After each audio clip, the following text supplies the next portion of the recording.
The Matsya Purana is one of the 18 major Puranas, and among the oldest and better preserved in the Puranic genre of Sanskrit literature in Hinduism. The text is a Vaishnavism text named after the half-human and half-fish avatar of Vishnu. However, the text has been called by the 19th-century Sanskrit scholar Horace Hayman Wilson, although a Shaivism work. It is not exclusively so. The text has also been referred to one that simultaneously praises various Hindu gods and goddesses. The Matsya Purana has survived into the modern era in many versions, varying in the details, but almost all of the published versions have 291 chapters, except the Tamil language version, written in Grantha script, which has 172 chapters.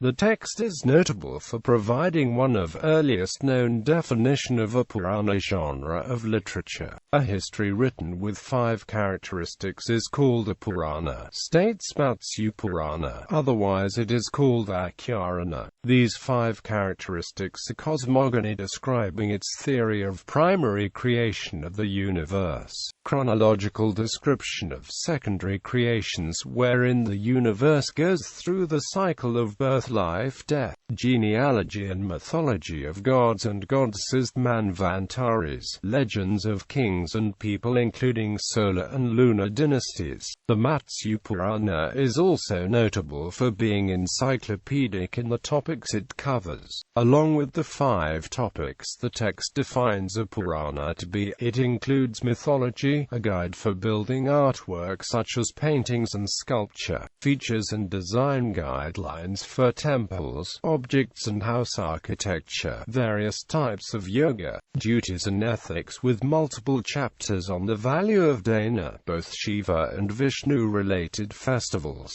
geography particularly around the Narmada River, pilgrimage, duties of a king and good government and other topics.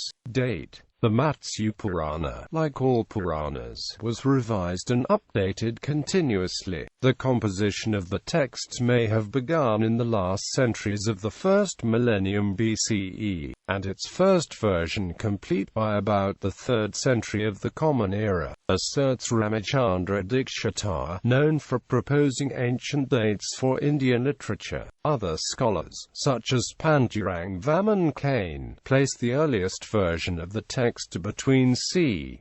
200–500 CE. The Matsya Purana, in Chapter 53, includes a note stating that as a Purana, it is supposed to be edited and revised to remain useful to the society. Wendy Doniger dates the Matsya Purana to have been composed between 250 to 500 CE. The general consensus among scholars is that Matsya Purana is among the older Purana, with its first version complete in the 3rd century CE, but sections of it were routinely revised, deleted and expanded over the centuries, through the 2nd millennium CE. The Matsya Purana, like all Puranas, has a complicated chronology. Dimmitt and Van Buiten state that each of the Puranas is encyclopedic in style, and it is difficult to ascertain when, where, why and by whom these were written. As they exist today, the Puranas are a stratified literature. Each titled work consists of material that has grown by numerous accretions in successive historical eras. Thus, no Purana has a single date of composition. It is as if they were libraries to which new volumes have been continuously added, not necessarily at the end of the shelf but randomly. Name and structure. The text is named after the half-human, half-fish incarnation of Hindu god Vishnu called Matsya. The Tamil version of the Matsya Purana has 2 sections, Purva and Uttara, and it consists of 172 chapters. Other versions of the published Matsya Purana manuscripts have 291 chapters.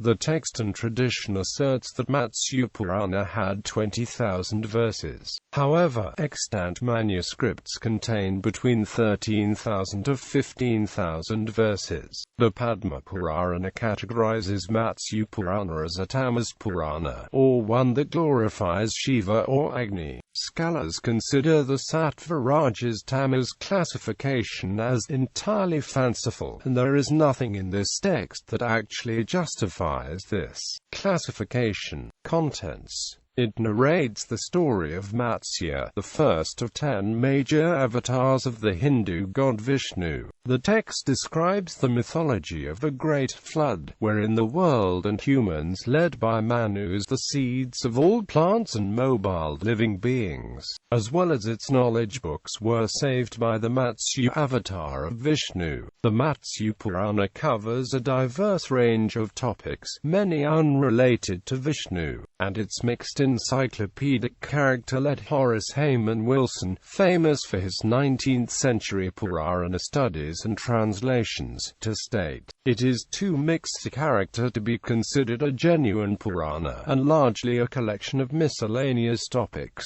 The text includes a similar coverage on legends of God Shiva and God Vishnu, and dedicates a section on goddess Shakti as well. Chapters 54 to 102 of the text discuss the significance and celebration of Hindu festivals and family celebrations such as those related to the sanskara. The chapters 215 to 227 of the text discuss its theories of the duties of a king and good government, while chapters 252 to 257 weave in a technical discussion of how to identify a stable soil for home construction, different architectural designs of a house along with construction-related ritual ceremonies.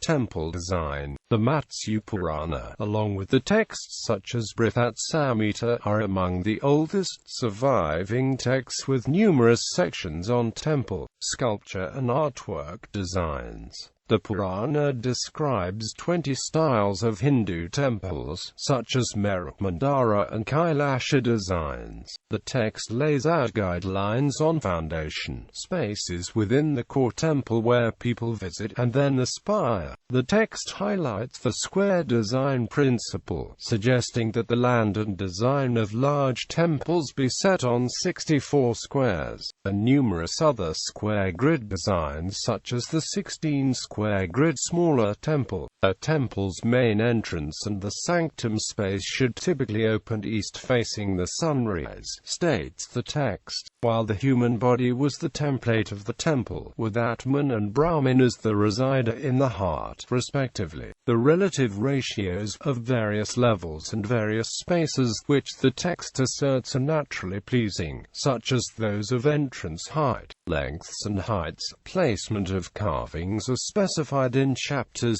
253 to 269, as well as other sections such as chapters 58 to 65. For example, the text suggests that the pillar inside the temple be considered as of 9 parts, with terms such as Padma, Kumbha, Antara and others, wherein the width of the pillar and each of these parts have certain ratios, and the structural features of carvings be laid out on these 9 parts. The text, though named after an avatar of Vishnu, has numerous sections on the installation of Shiva Linga, while other chapters mention Vishnu Murti, goddesses and other deities. The design guide books embedded inside the Matsya Purana were likely suggestions, and not binding on those who sponsored or built the temples, states Michael Meister. However, field evidence suggests that the first millennium Hindu temples across India, ones that have survived into the modern age, did adopt the square principle, and the architecture approximately follows the general principles mentioned in old texts such as the Matsya Purana. Tourist guides. The Matsya Purana contains, like all Puranas, a collection of chapters called the Mahatmya. These, states Ariel Gluckluck, were ancient to medieval Indian promotional works aimed at tourists from that era. The most detailed set, in chapters 189 to 194 of the Matsya Purana, is about sites, mythology and temples along the Narmada River region in modern Madhya Pradesh, Maharashtra and Gujarat. The Prayaga Mahatmya is another tour guide in the text, which covers chapters 100 103 to 112 of the Matsya Purana, with verses on the Kamela. Other Tirtha areas covered in the tour guide sections of this Purana include those related to goddesses in eastern and southern states of India. The chapters 180 to 185 of the text present Havi Mukta Mahatmya, which is a travel guide for Benares, yoga and worship. The text presents yoga in many early and late chapters, with the description varying. In chapter 52, for example, the Matsya Purana states that Karma Yoga is more important than Jnana Yoga to a new yogi, because Karma Yoga leads to Jnana Yoga, and Jnana Yoga never arises without Karma Yoga. The text then describes 8 essential spiritual qualities of a Karma Yogi in verse 52.8 to 52.10: clemency and non-injury to others and all living beings, forbearance, protection to those who seek aid in distress, freedom from envy, external and internal purification, calmness, non-miserliness in helping those who are distressed, and never hankering after another person's wealth or wife. Karma Yogi, asserts the text in verse 52.13 to 52.14, undertakes 5 worships every day: worship the devas, worship one's parents and ancestors, feeding the poor and showing hospitality to guests, feeding animals and birds, and worship sages and one's teachers by reciting the Vedas. Elsewhere, the Matsya Purana, in chapter 183, states that yoga is of 2 forms, Saguna Yoga and Nirguna Yoga.